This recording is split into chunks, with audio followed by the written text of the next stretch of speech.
Timor-Leste precisa promover o afeto e a participação na vida política. Laura Pina, sang fundadora da Fundação Pátria, Estel Sestana e Tower Fatuhada Katak, e a lei barak promove participação feto onde atinge igualdade e a vida política. Timor ratifica uma convenção internacional sira debe maksai matadalan ba serviço Estado atau banati tu esforço no forte medida hotu onde cria igualdade de gênero. Lei barak debe promove participação feto onde atinge igualdade e a vida política.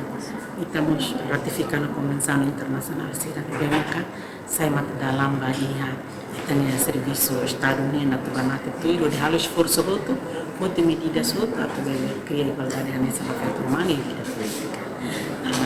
Mesmo que não é, está sendo sobre uma família da patriarcal, da família, a nível da instituição, e também a organização Partido Sira, a maioria se lidera assim mal permanecer, então a minha recata precisa ir a balanço, liderança entre feita humana e a estrutura Partido Sira e a também está segurando a igualdade de gênero.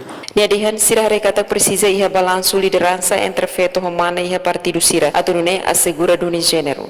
Entretanto, observação estel rekata horas ne feto barak hahu muda siraniaan onde envolve a atividade hotu, tanto política, negócio no iha atividade saidade. Também agora dalam participação feto makas compar ho tempo uluk. Guilhermina Franco, STL News.